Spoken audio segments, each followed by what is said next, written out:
Okay guys, sa custodial investigation na po tayo, no? So for custodial investigation, saan po tayo pwedeng matanong, no? Ilang beses ko nang sinasabi to.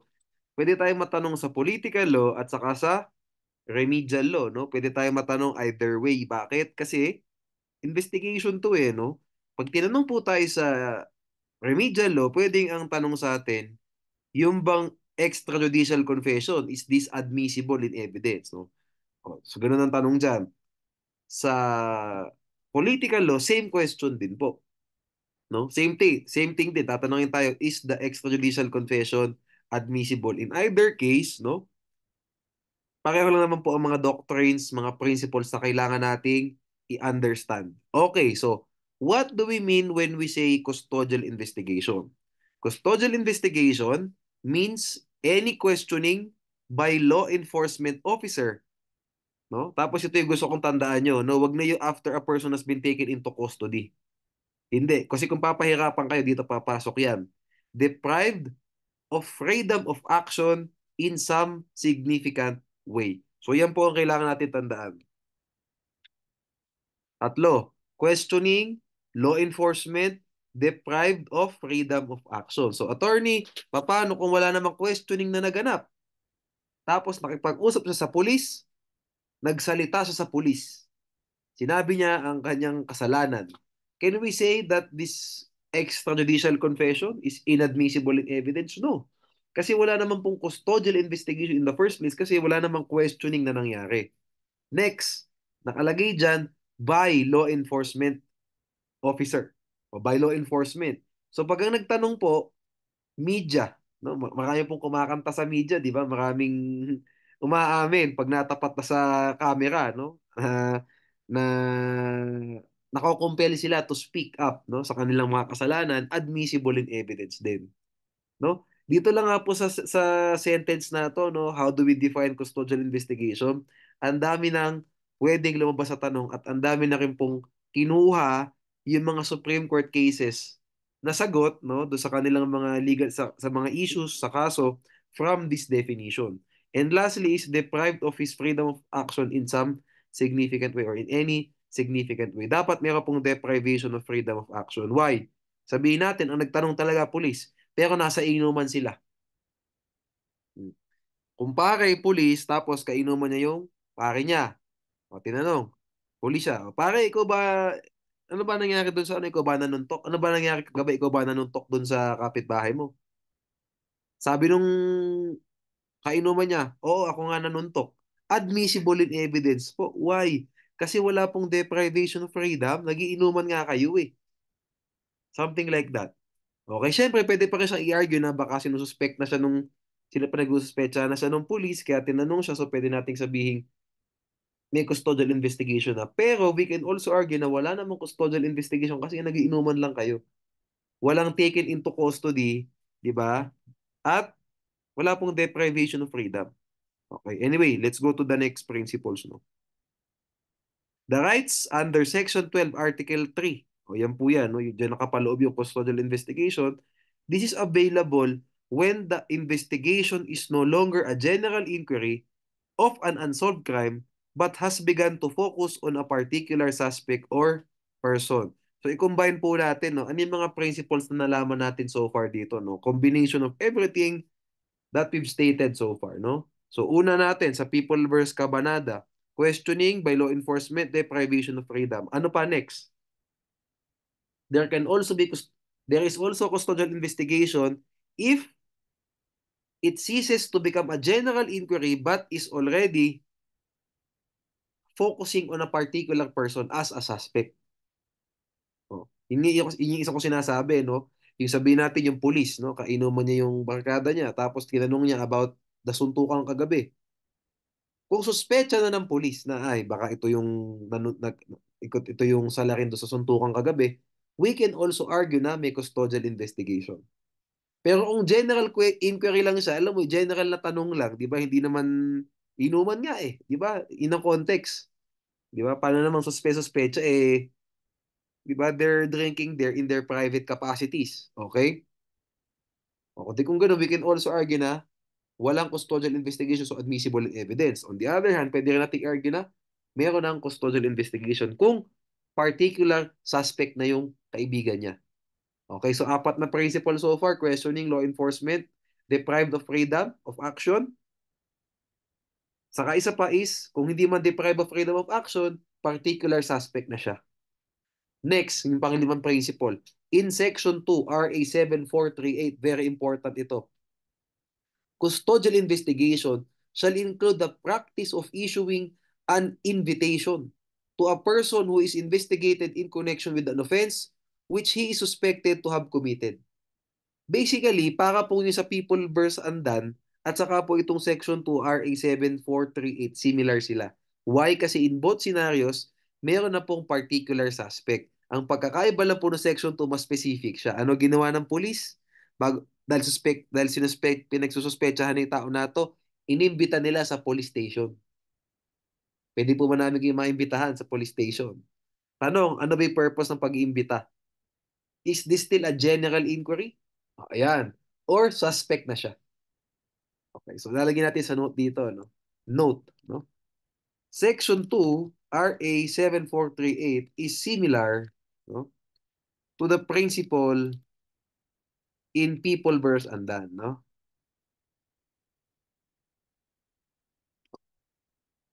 If the invitation was only a general inquiry unto an unsolved for an unsolved crime, there was no custodial investigation. If the invitation was already, no, in connection with an offense which with an offense which the person which he is suspected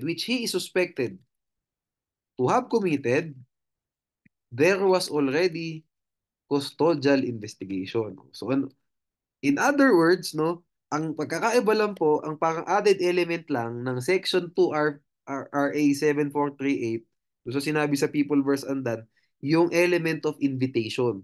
Yung isa ba, in-invite ka ba as a general inquiry or in-invite ka kasi particular suspect ka na. So actually, hindi siya fifth element eh. More on modification sa nung pang-apat na kailangan yung malaman. Ano ulit yung apat na dapat malaman?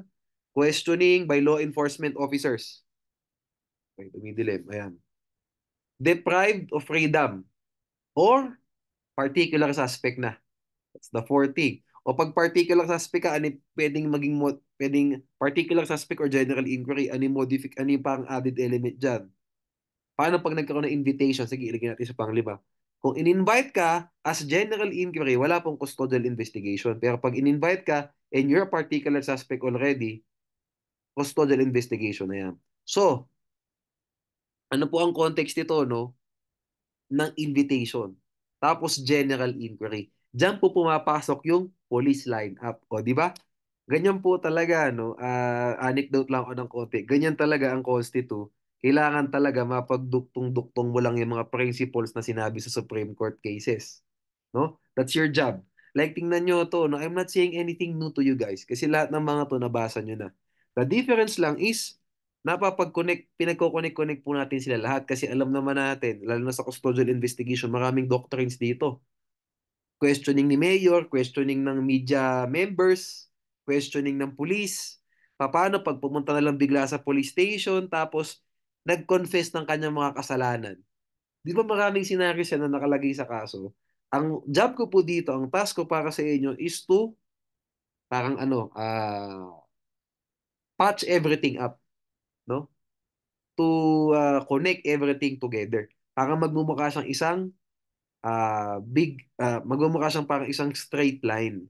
'Di ba hindi kayo naguguluhan when you address this question sa bar, ang maging approach nyo methodical, step by step.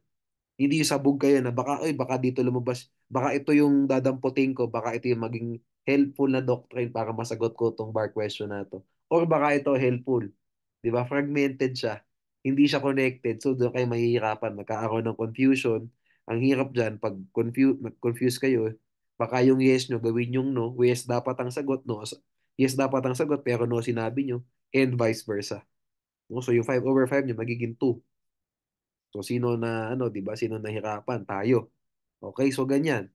Ayusin natin. Questioning law enforcement, person deprived of freedom or particular suspect na.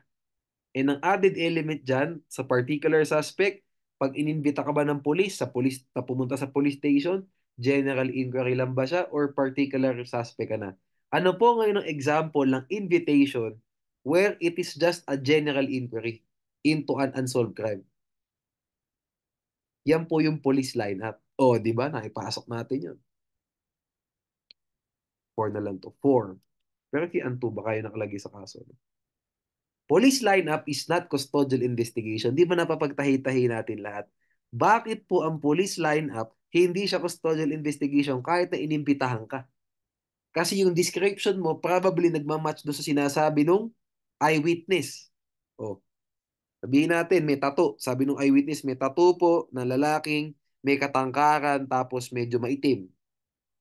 Eh marami kayong ganun na may description within the vicinity. Lahat kayo in-invite. O to. Tapos pinakita po sabi nung sabi nung police, eyewitness, ituro mo rito sa lima na to kung sino ang pumatay. Can we say that there was custodial investigation in this case? The answer is no. Because hindi ka pa particular suspect. General inquiry pa unto an unsolved crime. See the difference? Ang pagkakaiba ng police lineup dun sa pag-particular suspect ka, ikaw talaga ang punteriya. Sinabi ng eyewitness, si Juan de la Cruz po, yung kapitbahay ko, matangkad, maitim, may tato, siya po ang pumatay. Tapos inimbita ka ng pulis. Patay tayo dyan. Hindi na siya general inquiry. You are now a particular suspect. So anything you say after that invitation, syempre, nasama ka. Di ba? Kasi bar question, pag di ka sumama dyan, walang bar question, di ba? At magsasalita ka, syempre, na nasa bar question. Inimbita ka, sumama ka, nagsalita ka. Habang nasa kotse, police ka, papunta ng police station. O habang nasa police station, nagsalita ka. Ito bang sinabi mo, admissible o inadmissible? Ganun na magiging bar question sa inyo. Di ba? Pag hindi ka sumama sa invitation, what's the bar question? Di ba? Dapat ganun kayo mag-iisip minsan eh. Di ba? Sabi ko sa inyo, ngayong bar examine tayo, hayaan muna natin yung lawyering. Siyempre sa lawyering, lahat ng mga scenarios iisipin nyo. Diba? Ang sa akin dito, dahil bar exam to, ang isipin nyo lagi, paano kayo probably tatanungin? At this point, no, May 2024 na at this point, kahit na paano, nakakapanya na dapat. Paano kung tatanungin sa topic na to, anong angulo? Paparating ang tanong. Yan ang angulo. Diba? May invitation talagang mangyayari. At pupunta ka sa invitation. You will accept the invitation. O ngayon magkakatalo, general inquiry pa ba yan? Police line na pa ba yan? O suspected ka na? Doon tayo magkakaalaman. Kung sabihin natin, police lineup, itong isang lalaking matangkad, na guilty, biglang nagsalita, ako po ang pumatay. Hindi pa man siya tinuturo ng eyewitness. Kumanta, admissible o inadmissible? Admissible po because at that time, there was no custodial investigation. Kung walang custodial investigation, hindi po kailangan ng in writing and in the presence of counsel yung extrajudicial confession mo as provided under Section 12, Article 3. No need. No, voluntary yun eh. Di ba? Okay, you get the point. Let's move. As a rule, a police lineup is not part of the custodial investigation. Why? Because the person invited to the police lineup, ayan na nga, is still not suspected to have committed an offense. In other words, he is still not under investigation for the commission of an offense, no? So napagtahi-tahi na natin lahat. However, if the police lineup is tainted with improper suggestions by police officers, the out-of-court identification shall be inadmissible. Ito po, bar question. Paano ginawa? Sabihin natin, ang i-identify dapat nung eyewitness, tatlo daw, ang conspirators, ang offenders. Ilan ang dinalang tao ng police for identification sa police lineup? Tatlo din. May improper suggestion na. Tatlo yung offenders, tatlo rin dinala mo. Eh sino pa ituturo nung di ba, nung eyewitness? See? Anyway, case to case basis po ito, no? Case to case basis syempre. Pag gano'n na lumabas sa bar exam question nyo, malamang hindi na siya police lineup na Not not a custodial investigation.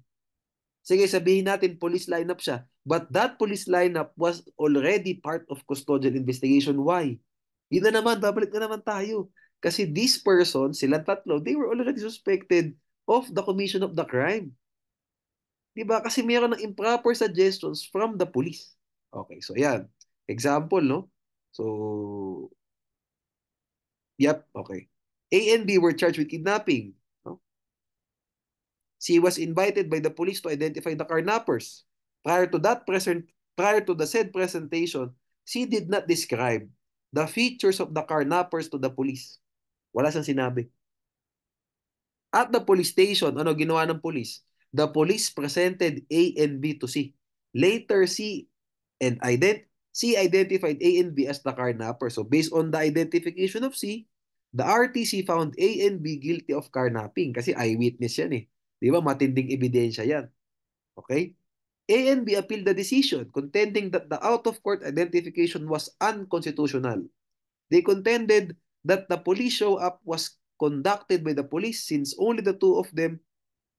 They contended that a police show-up was conducted by the police since only the two of them were presented to see for identification. Are they correct? The answer is yes. They are correct. Ayan na. Yun na po yung context ng mga improper suggestions na yan. Okay? An out-of-court identification, such as a police show-up, is admissible if it is tainted with improper suggestions by police officers. Bakit to may improper suggestions in this case? No? Anyway, ito nakalagay sa Supreme Court case, no? In the case of people, Concha versus people, no?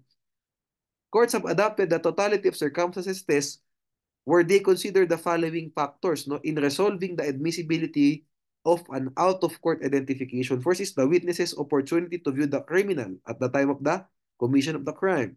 The witness's degree of attention at the time. The accuracy of the prior description, if any, di ba, of the witness. The level of certainty demonstrated by the witness. So, ano po ito, no, based po ito sa findings ng trial court, no? The length of time between the crime and the identification, and lastly, the suggestiveness of the identification procedure. In this case po, dalawa yung offenders, dalawa din ang pinakita ng police, no? Tapos wala namang sinabi yung eyewitness kung ano itsura nung offenders. Di ba? Nakalagay po dito sa facts. She did not describe the features of the carnappers. So, paano po nakapag-produce ng dalawang, di ba, tao, yung police? Eh, wala naman sinabi yung eyewitness na description. So, how were you able to come up with these two people? Tapos, magpe-present ka, dalawang offenders, dalawa lang din yung pinakita mo. With that being said, inadmissible yung evidence. Why? Kasi,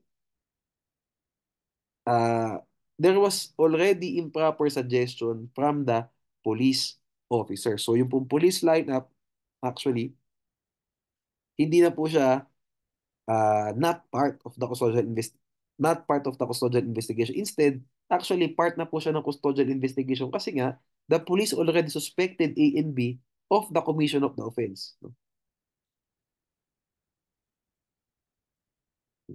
I'm sorry, no, I'm sorry. Ayusin pala natin 'to, no.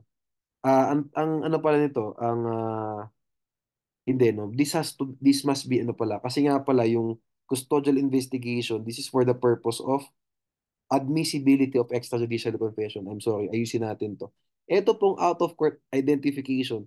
This identification from the perspective of the eyewitness. Okay, yung custodial investigation nga pala, na-confuse ako, yung custodial investigation, this is for the purpose of determining if yung kanta, yung confession ng accused, nung supposed offender, admissible ba ito o hindi. Ayusin natin. So this should be number 5. 5 dapat to. Ayan. Show up. Ito. Talagyan ko dito para di na rin ako nalito rin ako. So para di kayo malito, no? So, note, no? The purpose of determining if the person, if there was custodial investigation is to, ano ba, to the purpose of analyzing, okay, whether there was custodial investigation or not, ayan, is to determine the admissibility of the extrajudicial confession of the the person of the person who confessed. Okay, basically. Ayan. Okay, so it is not concerned. Custodial investigation is not concerned, no, with the identification of the supposed eyewitness of the with the identification of the supposed eyewitness of the offenders. No? Custodial investigation is not concerned. No, pala is not concerned. Uh,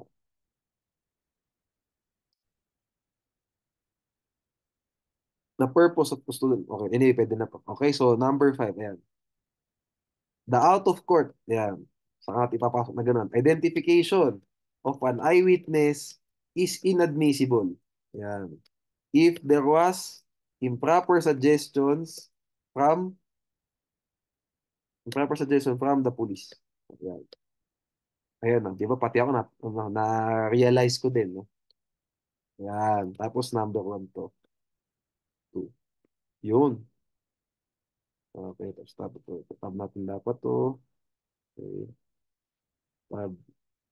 Okay, we're good. So, ayan. Dapat nga ito, kung isipin ko pala, dapat inilagay natin to sa dulo. Kasi hindi na siya custodial investigation. Eh, naman, dito naman na, ipasok na natin. No? Might as well, no? At least nasabi ko naman na sa inyo yung context. I-adjust natin to.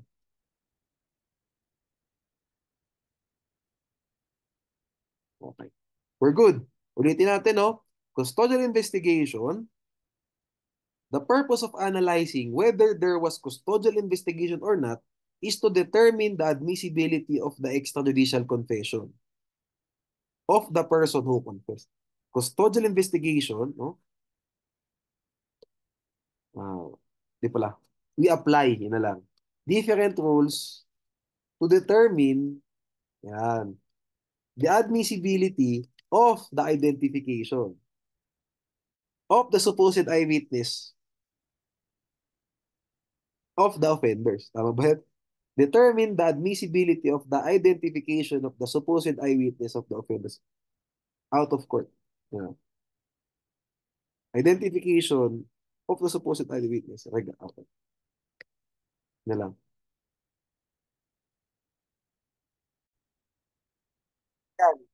Ayan, inayos ko na yung grammar. We apply different rules to determine the admissibility of the out-of-court identification of suspects by the supposed eyewitness. Ayan, tumama na yung thought ko finally. O, ulitin natin ngayon. The out-of-court identification of the eyewitness is inadmissible if there was improper suggestion from the police, no? So, siyempre, yung ano tayo, yung opposite, if wala pong improper suggestion ng police, admissible yung out-of-court identification nyo. Why? Kasi hindi naman po siya galing doon sa supposed offender. Wala namang confession na hiningi. Yan po ay sabi ng isang eyewitness. Di ba? So, admissible siya. Ngayon, kung paniniwalaan ng court yan, that's another topic for another time. Kasi yung pong, pag dinetermine natin kung paniniwalaan ng court yung identification ng eyewitness o hindi, sa credibility na yan. Okay? Admissibility is different from credibility. Ngayon, walang improper suggestion. In-identify ng eyewitness, siya po ang pumatay. Can we say that that is admissible? Yes. Okay? Iadagdag ko rin dito, no? Ito na lang, sa baba. Itong, basa nyo lang ito, example na ito. Basta, in short po, yung example na ito, mayroong improper suggestion. O, yun lang yun. Okay. Of course, no? Thus, no? If the out-of-court identification was not tainted ayan, with improper suggestions from the police, the same would be admissible in evidence. O ngayon, balik tayo sa custodial investigation. No? Let's go back. Ay, hindi ako dito. Okay. Confessions made voluntarily and spontaneously are not covered by the rights on custodial investigation. Hindi nyo kailangan ng in writing and in the presence of counsel. Why? Kasi nga, voluntary and spontaneous eh. Di ibig sabihin walang questioning. Di ba?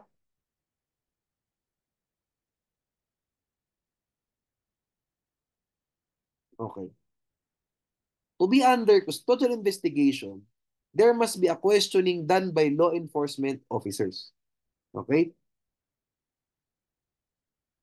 In People versus Andan, no? It is true that the mayor has operational supervision and control over the local police. However, Andan's confession to him was not made in response to any interrogation or questioning by the mayor. Ibig ko sabihin, assuming that the mayor is a law enforcement officer, no? Assuming kasi nga naman, no, sinusupervise niya ng police, no? So, with that being said, no, si Andan, inamin niya kay mayor na siya ang pumatay. Can we say that this confession is admissible in evidence even if yung usapan nila ni Mayor walang in writing, hindi rin in counsel, hindi siya in writing and walang presence ng counsel? The answer is yes, admissible pa rin. Kasi it was made spontaneously, freely, and voluntarily. Not made in response to any interrogation or questioning. Next, in People versus D.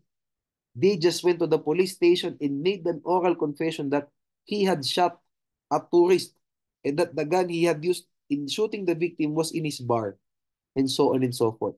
So in this case po, tama naman law enforcement officer. However, walang questioning. Di ba? Walang questioning yung law enforcement officer. So with that being said, wala rin pong rights on custodial investigation na mag-a-apply. Admissible evidence kahit na oral at walang presence ng counsel. Next, questioning by media, sinabi ko na nga, that's admissible kasi hindi naman law enforcement officer yan. Okay? Audit investigation. Hindi rin po law enforcement officer ang auditor. Di ba?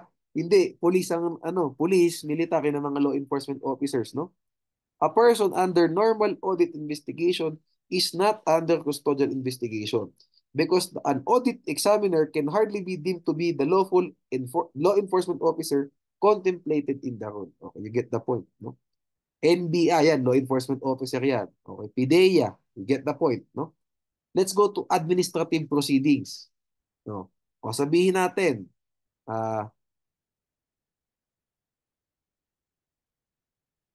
tinanong ng police.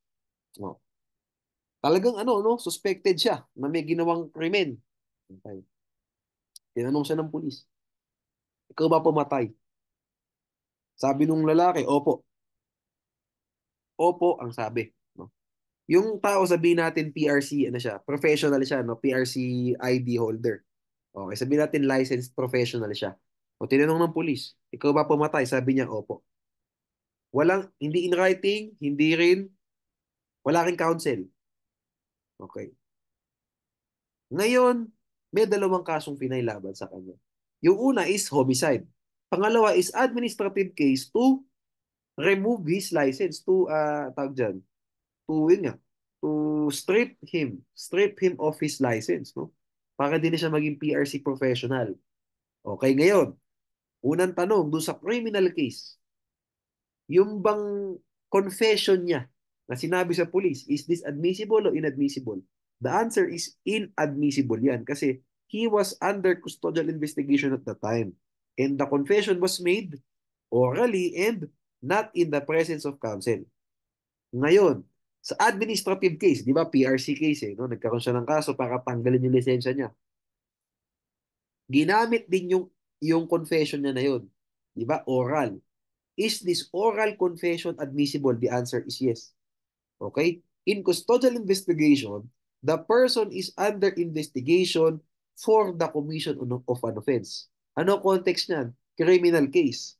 Thus, in the case of People versus Judge Aison, the rights under custodial investigation are not available in administrative proceedings such as disciplinary case sa PRC.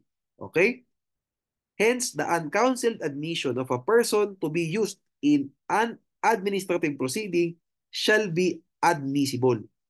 Okay? In other words, uncounseled admission is only inadmissible in criminal cases. Sana po malinaw. Let's move to the next. No? Let's go to Section 12, Article 3 na so that we've already tackled yung specifics sa custodial investigation, kailan ba nagkakaroon at kailan ba wala. Tignan na natin ngayon yung rights under Section 12, Article 3. So una is, we have the right to be informed of the following rights. Okay? What are these rights? Tandaan niyo, iba po yung right to remain silent at saka yung right to be informed. Okay? Kahit hindi ka i-inform, you have the right to remain silent. That's already provided under the Constitution.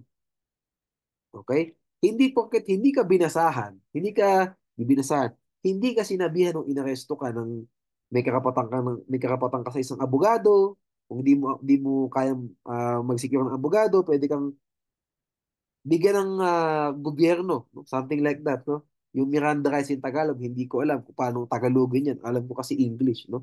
You have the right to remain silent, you have the right to independent and competent counsel, preferably of your own choice, di ba? If you cannot afford the service of one will be provided for you. Do you understand these rights under the Constitution? Something like that, yung sasabihin in English, pag yun yung tinatawag na Miranda rights, no? Tandaan nyo, ulitin ko, yung right to remain silent nyo, whether it was stated to you or not, you have that right. Ang sinasabi po sa Section 12, Article 3, kailangan sabihin sa'yo. That's the first right. Tandaan nyo huwag nyo sabihin na, what's the first right under Section 12, Article 3? The right to remain silent, patay.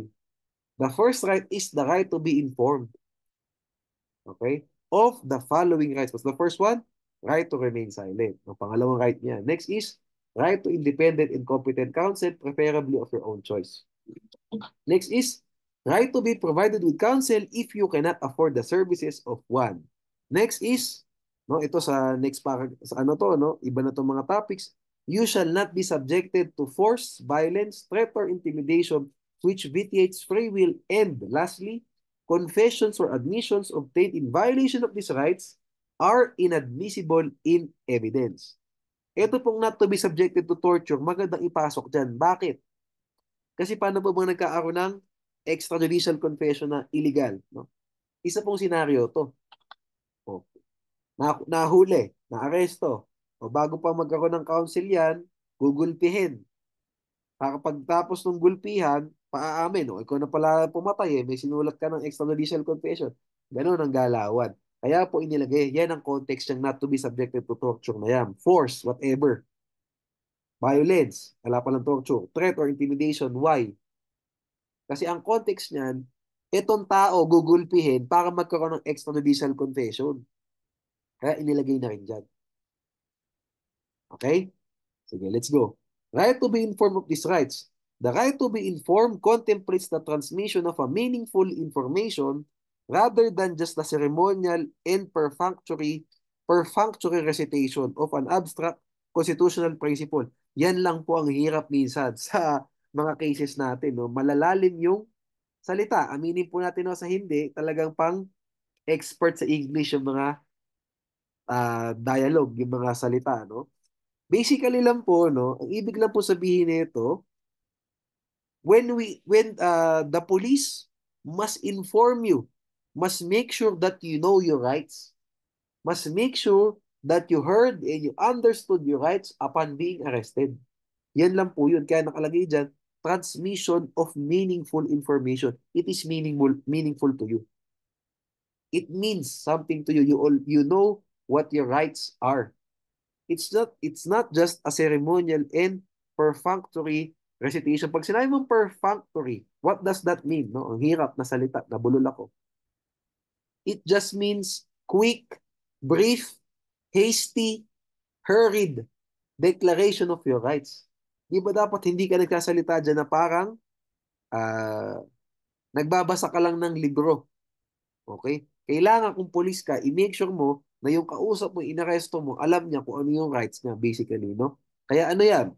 Sabihin natin, ang inaresto, hindi marunong magtagalog.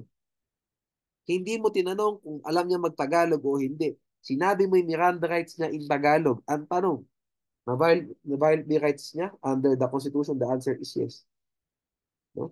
Because the right to be informed means that there must be a transmission of meaningful information. The police officer must make sure that the person understands his or understood his rights under Section 12, Article 3. Okay? Sige. Okay, meron pala ako nakalimutan dito, kapatid. Number, idagdag na lang natin, no? Number 7, 8, ay number 7. Tama, number 7. Dapat ito ay nasa 6. Yung ano ko, hindi na ilagay. Ito yan. These rights cannot be waived. O yan. Except in writing. Ayan pala. Yung pinaka-important hindi na ilagay. Kaya pala parang ako may kulang eh. In the presence of counsel. Yun yung kaya tinatakil. Labo. O yan. Okay tayo. Yan. Yun na lahat. Okay. Tapos ito pala, no? Sige, dagdag na rin natin. 8, 5, 6, 7, 8. Secret detention. Sige. Hindi mo saan tinatanong to. Detention places, solitary, incommunicado, or other similar forms of detention are prohibited. Okay. Okay, we're good. Let's move, no? Let's move to the next topic. Ayan. Hence, he shall be informed of his rights in a language known to and understood by him. Tagalog mo sinabi, hindi pala ako na magtagalog, Cebuano alam, papatay. Okay? So, attorney, paano kung ang hinuli, foreigner, hindi niya alam mag-Tagalog, hindi niya alam mag-English, wala siyang alam kahit anong language except his local language. Ang kailangan gawin ng police, magdala siya ng translator. Ganun ang style. Okay? Sige. Waiver of the right to be informed. No? Tandaan natin, what can be waived? Can we waive our right to be informed? The answer is no. Only the right to remain silent, the right to counsel can be waived, but not the right to be informed of these rights. Okay, yung right to be informed, that is not waivable. No? Yung first right, kaya sabi ko sa inyo, napaka-important ng first right na yan. No? Kasi hindi siya waivable. So, wag natin siyang i-neglect. Okay? So, ilan? 8 ang nakalagay po. 8 ang nilagay ko na rights under Section 12, Article 3.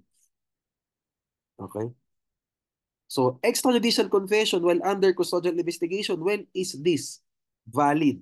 Any extrajudicial confession made by a person under custodial investigation will be in writing, di ba? Signed by such person, no? Kasi in writing and in the presence of counsel. Or, ayan, in the latter's absence, kung wala kang counsel, there must be a valid waiver and hindi porket nag-waive ka ng right to counsel mo, wala ka nang kasama. Pag nag-waive ka ng right mo to counsel, dapat in the presence, yung confession mo, in the presence of any of the parents, elder brothers and sisters, his spouse, the municipal mayor, the municipal judge, district school supervisor, or priest or minister of gospel as chosen by him. Ito lang po ang tip ko sa inyo. Kaya po ito, hindi ito madalas natatanong sa bar, yung in the latter's absence na yan. Basically, you're waiving your right to counsel, di ba? O pipirmahan natin yung extrajudicial confession in writing.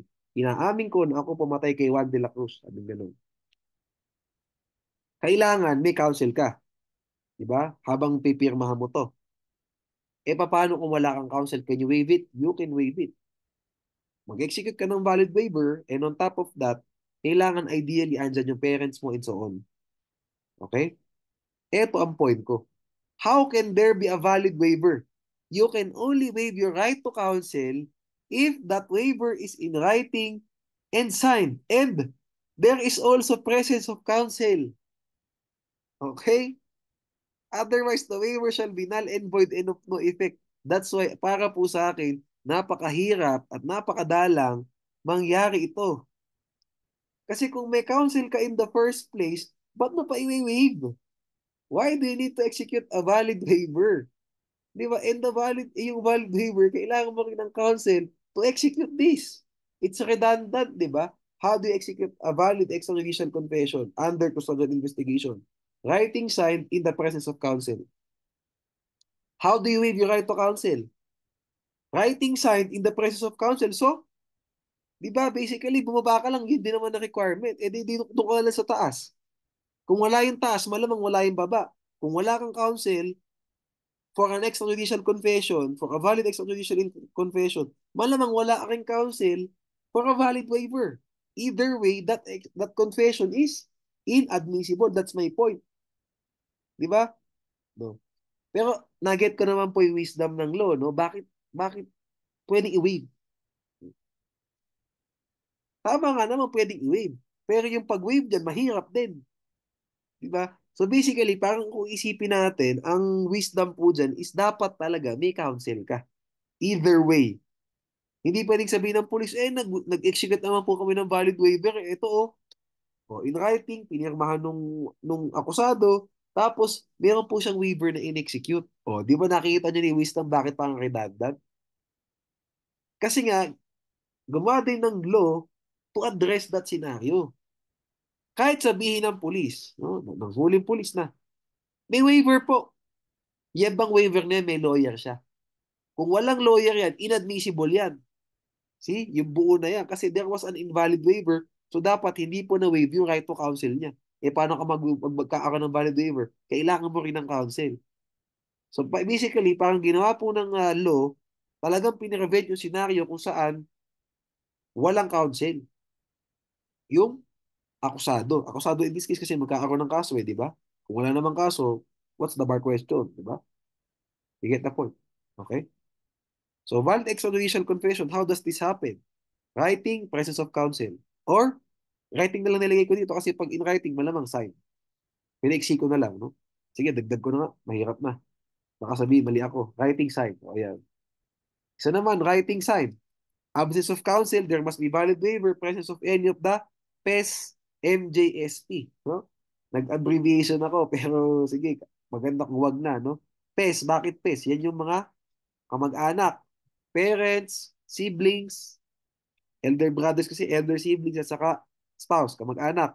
Tapos kaya ako ginawang hinati ko, MJSP, ito hindi niya kamag-anak pero matatasan tungkulin sa lipunan. Mayor, judge, supervisor at saka, naalala ko pa, no? Priest, chosen by him. Di mo naalala ko pa. PES MJSP, tama ba ako? Naalala ko pa nga. Or Minister of Gospel Praise. Okay, we're good there. Since a valid waiver requires the presence of counsel, no? Okay. Wait lang, tip lang, no? Tip, wag na palang no, tip. Since a valid waiver also requires the presence of counsel, no? This is unlikely. This will likely not be asked in the bar. Ayan. Delete na to. Kailangan mo. Redundant na kayo sinabi ko. Burden of proving a valid waiver, prosecution. Okay, next topic natin, no? Last topic natin for custodial investigation. Exclusionary rule or fruit of the poisonous tree. No? Yung exclusionary rule, andyan din yan sa section 12, Article 3, Paragraph 3.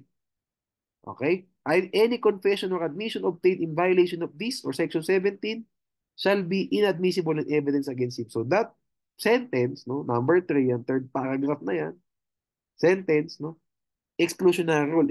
Na-explain ko naman na sa inyo previously, anong pagkakaiba ng exclusionary rule at saka fruit of the poisonous tree na nilagay ko example dito.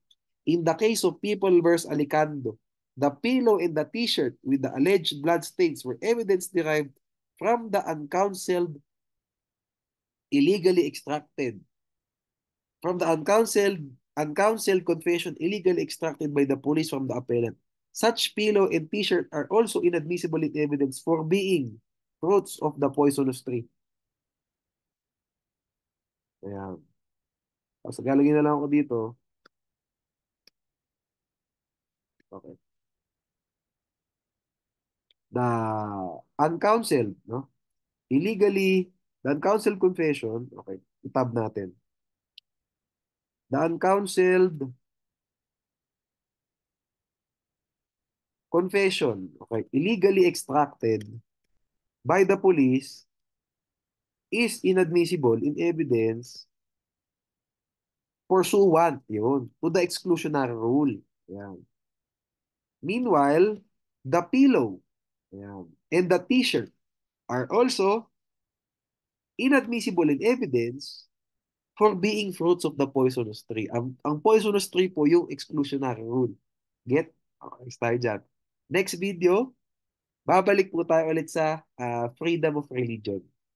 Sige. Ah, okay, sige.